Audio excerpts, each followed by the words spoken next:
This is the Kilt Father Mark Gunn, and today I have an interview with Vince Conaway, hammer dulcimer player and adventurer extraordinaire. He travels the world playing the hammer dulcimer, and it's pretty awesome. I look forward to sharing that with you. But first, I want to let you know that this weekend I'll be performing at the Sherwood Forest Fair. I have 4 shows daily, and I hope you'll come watch one of those shows. They're all themed as well, so check Facebook to find out more about those themes. Second, on April 1st, I am launching the fundraiser for Irish Adventures on Higgins Moon. That is my next CD, which I hope to have out in the fall. You can help support the album by becoming a patron. I'll have details to come next week. Here's my interview with Vince Conaway. This is the Kilt Father Mark Gunn, and I am here with Vince Conaway, who, what do you call him? He's the consummate busking musician and adventurer and traveler and such. So I met you at the Kansas City Renaissance Festival in 2000? I was going to guess, yeah. Yeah. That sounds about right. And at the time you were playing the bouzouki? I was playing... at that time, I don't think guitar? I had the dulcimer out at all. It was a cittern. So it would have been 2001, I think, because I was playing in 2000, but I don't think I had the confidence with it yet. Okay. I was trading off back and forth between the Irish cittern, a 10-string bouzouki, basically, and the hammer dulcimer. So I had started out, it was an entirely cittern show, and then I picked up the dulcimer, and it was a cittern show with 2 dulcimer songs. Then it was a cittern show with 5 dulcimer songs, and then it's a dulcimer show with 2 cittern songs, and then it was a dulcimer show within about 2 years. And over the years, I've been watching you tear it up with the dulcimer. Tell me a little bit about the hammer dulcimer, first of all. Well, I can go on about that all day. Sorry, you don't have that long. No, I didn't think I didn't think so. Basically, as far as we can prove, it's a 12th century instrument. It's probably older. Originally, it was a variation on a style of ancient Greek lap harp that was plucked, and either the Byzantine Greeks or the medieval Persians were the first ones to hit it, probably with wooden spoons. But we don't have definitive evidence of it until the Crusaders show up. And so we know they stole it from someone in the neighborhood, but we can't prove exactly who. Okay. The Persians have a slightly better case, but there is a Byzantine argument as well. From there, it spread all throughout the world. The Crusaders brought it back to Europe. It went along the Silk Road with the spice merchants, ended up everywhere throughout Europe, through China, through India, and came to the New World with both the conquistadors and with the English colonists, and then pretty much died out after the invention of the piano. So it's mainly today found as a folk instrument in mountainous, rural, remote parts of the world because pianos are really heavy. This is actually a great lead-in, because now I want you to tell me a little bit about the instrument in Spanish. No hay problema. En español, el instrumento se llama salterio. Es el antepasado del piano, como dije. Pero después de arriba de los conquistadores en Sudamérica... Okay, that's good. That's perfect. So one of the things that blew me away, I think... when did you start traveling to Europe? The first... Italy was the first one, right? Italy was the... Well, it depends on how you define traveling. Okay. I went to England and Italy on vacation in January of 2006.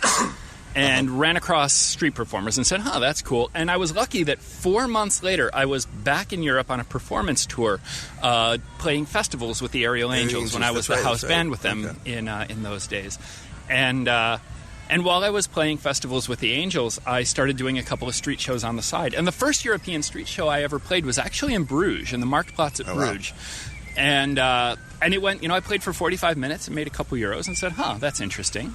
And we were playing a festival in Tuscany, right outside Florence, in the little town of Certaldo, which was cool because we got to play the courtyard where Boccaccio grew up. Nice. As a Renaissance geek, I thought that was really cool. And so while we were in Certaldo, I took a day trip, and I played on a street corner in Florence for about an hour, and I made like 15 euros. And I said, if I do that a couple times a day... because I had just been in Europe a couple months before and I knew how to travel really cheaply, I said, if I can pull in 30, 35 euros a day, that will cover expenses. And so the next winter I went whole hog and I booked 4 months. And I found out that I'm not actually allowed to do what I had done in Florence. I just got lucky that the hour I played, no one caught me. And and I haven't looked back. I go back fairly frequently. Yeah, you travel all over. Now, you're so from there, what other countries have you done? So let's break it down by continent. North America, my earliest international performing was at the Ontario Renaissance Festival in 1999, but that doesn't really count. All my love to my Canadian friends. I spend a lot of time in the GTA, Southern Ontario, but it's not quite the same. For one thing, they don't stamp you when you drive in, so I can't prove those trips. So in Europe, let's start with Belgium, which was the first concert I played. I have played in all over Italy, Croatia, Greece. That's right, Greece. Yeah. Austria. Played a number of shows in Austria. And I think that's mainly it. It's mostly Southern Europe because historically February, March, April has been my travel time. And why is that? Europe. It's because just the way my fare schedule works out. While I am, as you said, a busker, consummate is an adjective I will happily accept. Thank you. Try and be humble about that. But I am still at root a Renaissance Festival performer. Right. Renaissance festivals are still my bread and butter. I play Ren fairs about 7 months a year. And so the point of busking is it fills the gaps between my Renaissance festivals. Mm-hmm. And historically, there has been a gap February through April. That is changing because the St. Louis Renaissance Fair has recently moved dates to the fall. And so I am in a little bit of limbo, and I've got some cool ideas on what I can do with that in the future. Yeah, and then most recently, you've been hitting South America. South America, I did for the first time. I went on vacation to Buenos Aires in 2011. I had a little midlife crisis, and I wasn't sure how much playing I still wanted to do. I wanted to take a normal person vacation, and I went to Buenos Aires, and I missed the dulcimer the whole time. I was there. I was looking. You can't stop looking at places to play. Paul Argabanzo calls it pitch eye. You're always looking for pitches. You're always seeing places where foot traffic intersects with a place you can set up. And the 10 days I was in Buenos Aires, I just really, really missed my dulcimer and really wanted to play. So a couple of years later, I made it. In 2014, I went to my first South American busking tour. I played all over Argentina and dodged into Chile, and also a little bit in Uruguay, in Montevideo. And Chile was the best part. The 5 days I spent in Valparaiso was the best part of the entire trip. And so 3 years after that, this last January, I went back and focused on Chile. I spent 7 weeks playing Chile and then took a little week vacation. Except for your birthday, right? Well, my birthday, you're in Chile. I'm playing the breadth of Chile. So I flew into Santiago, took buses south, and played north from there, and finished the trip, the busking part of the trip, in the northernmost city of Chile, in Arica. And then from Arica, I went across the border and went to spend my birthday at Machu Picchu. Machu Picchu. How was that? That didn't suck. That was pretty amazing. I read a little bit about it, and it sounds pretty awesome. It was fantastic. Well, and I have to say, Machu Picchu was amazing. But my parents, as a Christmas present, had given me some money to do Machu Picchu in style, and so I took this nice train into the city, which then takes you to the bottom of the hill, and then you take a bus up to the top. But this 2.5-hour train ride includes an open bar, and so an open bar with some really nice. Anyway, and the bartenders were very generous on the strength of their beverages, and there was, most importantly from my point of view, there was this amazing Andean band. That set up and played in the observation car. It's it's a car that's all windows because it's a very pretty train ride. Are you going to be applying for that job in the future? Oh, that was a hard gig. I mean, it's 12-hour days, 7 days a week. It was because they come in with the train and they go out with the train, and they were playing at the place where we caught the train, and they played in the cafe when people take a. I mean, that was a hard gig, but they were an amazing band, and they played my favorite Mexican folk song, and they were just mind-blowingly good. On the trip home, they recognized the guy who was tapping his foot, and they handed me maracas. Luckily, I was sober by that point. So, I can't imagine you even drunk being bad at a musical instrument. Well, I think I sound great, so I'm the wrong judge. Yeah, no, as a general rule, I'm scared of breaking them. That's the real word. That I'll go with. That. That's a different story. Yeah. It's very funny. I had a patron last year. I won't mention what festival, but I had a patron buy me a beer in the middle of the day. I said, yeah, that sounds good. It's a warm day. I could use a refreshment. I found that I can play, or at least I wasn't so impaired judgment-wise that I think I played okay. But the problem is it impacted the show because the autopilot didn't work, because normally I can devote 30% of my attention to the music and then 70% of my attention goes to the audience. Right. But after just a single beer, I had to give 70% of my attention to the instrument, which meant that I had a lot less left for just the little things such as making eye contact, as well as the bigger things and explaining the instrument in my running commentary that I do while I play. Cool. So a while back I did an interview with you, and I don't think I still have posted that. I needed to post that, so that will probably go up soon. But and then I should do a follow-up, finding what you've learned since then. Oh. But that's for another time. I need to listen to the other interview. That's for another time.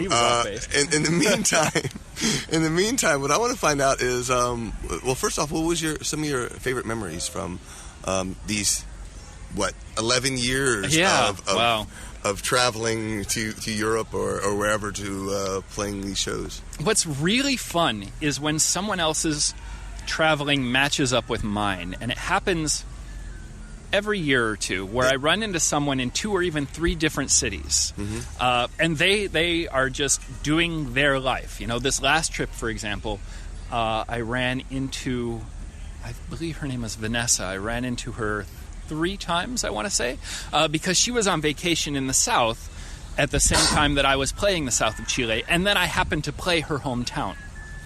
And so I saw her in Valdivia. I may have only seen her twice, but I ran into her in Valdivia, and I ran into her in her home city of La Serena, and I really want to say I also bumped into her somewhere else. And it happens not terribly rarely, where someone, I'll be playing in Tuscany and someone will come up and say, I saw you in Naples 3 weeks ago. I'm like, yeah, you totally saw me in Naples 3 weeks ago. Awesome. What about travel tips? Now, I would say you are like a master now, so what are your favorite? Now, you obviously travel solo. Yeah. And, obviously are fearless. Well, it's funny because it's kind of the opposite. I'm a little scared of everything. Are you really? Do you go into these new markets to playing shows and get a little freaked out when you... Oh, yeah. Really? No, the first song... Okay, then I feel a little bit better. Yeah, the first song of every set. And this is... busking I do. Oh, yeah. It's I have a ritual. And this goes for certain stage shows as well. When I'm playing a new festival or a stage I haven't played before, or any time where I'm feeling at all nervous or intimidated, my first song is always a song that I recorded on my CD Labyrinth many years ago. I want to say 2006, and it's the title track called Labyrinth. It's one of the first songs that I've ever written, and it's a song that's really good about putting me into the zone. It's a song that's really good. It's almost self-hypnosis. And at this point, it's so familiar, and it's still one of my favorite pieces to play, that I play it almost ritualistically, where the first song is for me. And after that, the show is for the audience. But the first song is for me. And so I'll set up on a street corner. It's a city I haven't played. I don't know necessarily what the local regulations are. I don't necessarily know how friendly other buskers are. I don't know if I'm going to get in an argument with a beggar, which occasionally does happen, because I'm in, quote, their spot. And, you can navigate around all of those. None of those are deal breakers. They're all fairly routine, but it's the sum total of not knowing what's coming that is intimidating. And so the first song is just head down, get through the tune, play the tune, concentrate on the music. And after that first tune, head up, I'm on. And then you feel good and confident. And exactly. But it's that first song that's for me that gets everything else started. What about if you were talking to someone who's saying, I've been thinking about going to Europe, is there any tips? Yeah, I mean, I've got lots of tips. Don't pack too much. Layers, as always, are your friend. How many pairs of clothes do you bring? Now, I pack very light because my suitcase includes a whole bunch of CDs,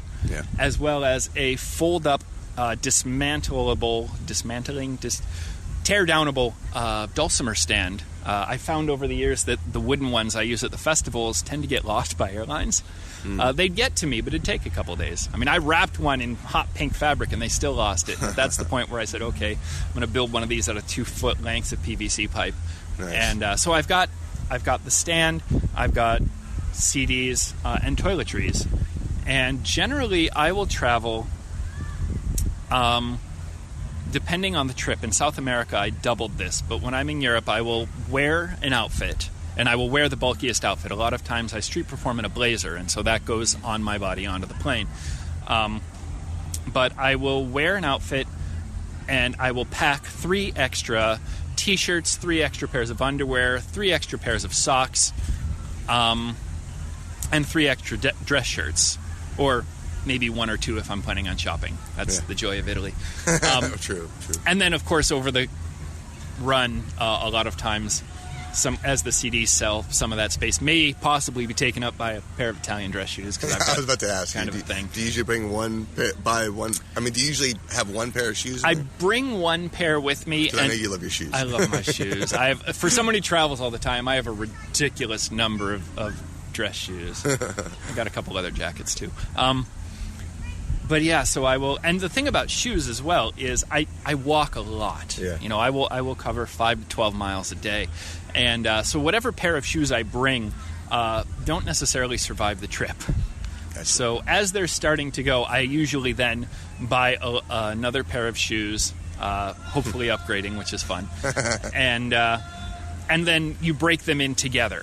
You know, you don't want to switch immediately to a new pair of shoes, especially buying Italian leather dress shoes. You know, it will become, those will be the stage shoes. So I'll wear those 2 2-hour busking sets a day. And then the shoes that I brought are the ones that I walk around in. And over time, I phase in the new shoes as the old shoes die. What other tips do you have for this person who's wanting to travel? I like to say get to know a place. Don't overschedule your trip. You know, what I tend to say for Italy especially, and I actually at Penzic, I teach a class for cool stuff to see in Italy that's off the beaten path. Oh, really? Nice. But Penzic, the SCA event. So what I usually say is, if you're going to hit the big 3 in Italy are the big 3 for a reason: Rome, Venice, and Florence. Don't necessarily give them equal time. Take time out of Venice, whatever you're planning. Take time away from Venice and spend it in Rome. Rome has ridiculous amounts of things to see. I have spent cumulatively months of my life in Rome, and there's still something new I see every time. There's just so much there. And Venice is gorgeous, Venice is amazing, and Venice is dying, so see it. But there is, once you've spent a day in Venice, once you've spent 2 days in Venice, you have seen Venice. Yeah. If you are there on a honeymoon, that's a different thing. You're not necessarily there to see Venice. It is the most romantic place on earth. So that's a different consideration. But if you are planning a big 3 tour of Italy, take time out of Venice and spend it in Rome. And take a day trip out of Florence and go see Lucca and Siena. And I love Pisa. Pisa is amazing. It's a wonderful place to play music, but it's not worth a day on its own. It's too impressive to. I like climbing the tower. That was it. You know, it's fun, and downtown Pisa has some really cool medieval stuff. There's a church with 15th century graffiti from an electoral campaign that's still there, and he defaced like half the church. It's hilarious. But it's glorious. It's beautiful. If you want to hang out someplace for a while, Pisa's a good base. But if you want to see Tuscany, don't spend a lot of time in Pisa. If you're going to do a day trip to Pisa, split it with Lucca. Lucca's gorgeous. Yeah, it's gorgeous. And like I said, if you're in Florence, go to Siena. Siena is amazing. What is your absolute favorite place that you've traveled to? Oh, there are a lot of criteria there. We'll go for top 3. Top 3. Okay, I will give you three different goals then. Okay. My favorite place for busking, my favorite place for street performing is Genoa, Italy. It is dirty. It is grimy. It is also pretty much the largest preserved medieval quarter in Europe. It took a lot of heavy bomb damage in World War II, but the first 2 stories of most of the buildings survived. It's just the upper stories that tended to go bye-bye. So, yeah, it was No, World War II was not generous, but it's still a beautiful medieval. Well, I shouldn't say beautiful. It is a very well preserved medieval core. It's huge, and it's sprawling. It's these 6-foot wide streets and these very tall 6-story buildings on either side, and it's incredibly atmospheric for that. But be careful; it is a little grimy. It is a little more dangerous. The most beautiful place I have ever seen is in Croatia, Dubrovnik, Croatia. Now, I've been told that in high tourist season it is absolutely overrun and just miserable. But I went there in early March, right. And it was deserted and it was stunning.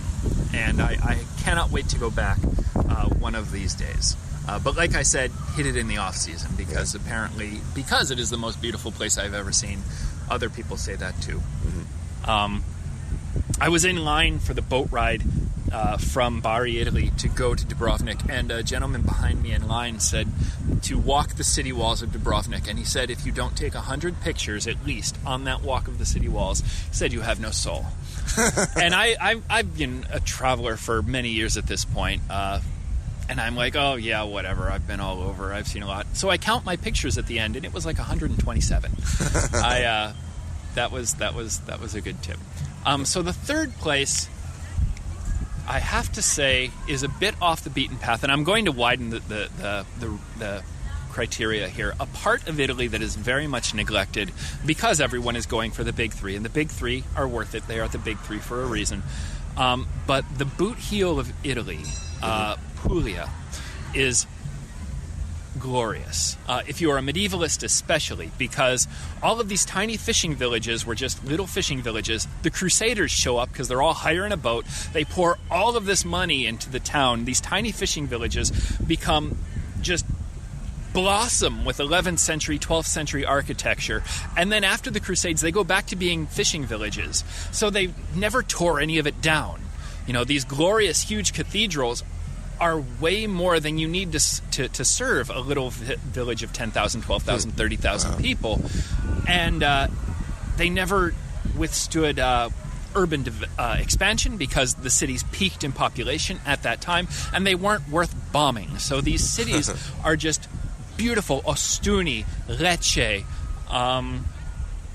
Trani are probably the three prettiest. And then to broaden the Barletta is rather pretty, and just that entire coastline is beautiful, and it is very, very sadly neglected. Although it's starting to get a little more English, a little more tourists, because EasyJet has started running cheap flights daily from London. Nice. And so the Brits have found it. That's fantastic. All right, so now your music, you play the hammer dulcimer. I do. And you have, what is, name one of your favorite songs that you've written on the hammer dulcimer from these albums? You have a new album too. I do. Dulcimelos. Dulcimelos is the phrase in Latin that evolved into the word dulcimer, and it literally means sweet sound. Melos is also the root word for what we use as melody. Is that all original music? Or? It is not. It is. It has a little bit of original on it, but it is all over the map.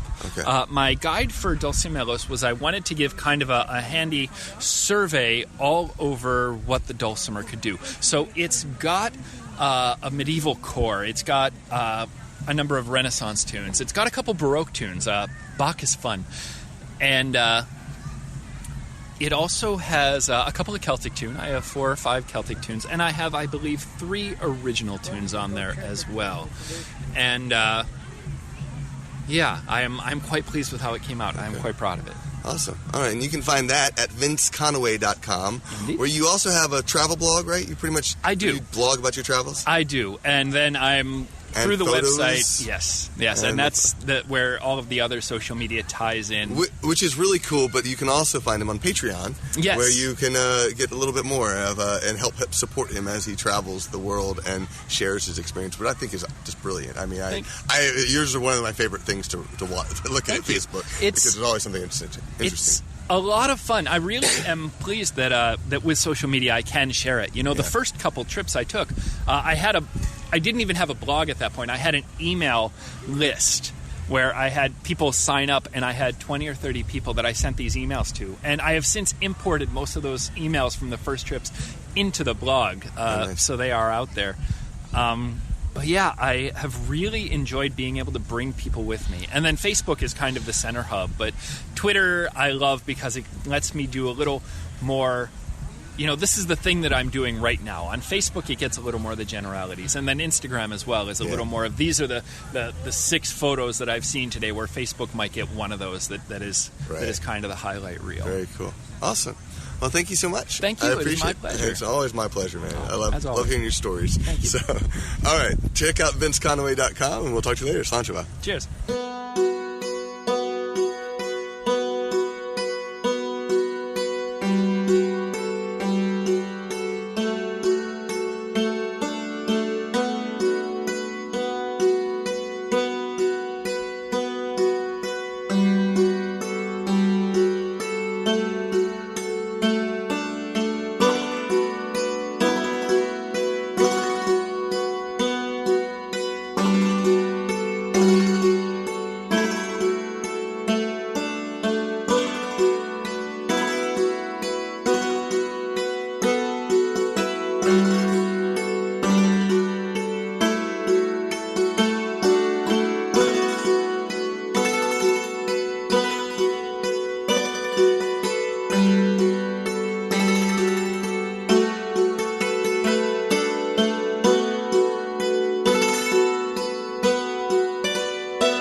Celtfather is produced by Mark Gunn. If you enjoyed this episode, then please post a review on iTunes or your favorite podcatcher.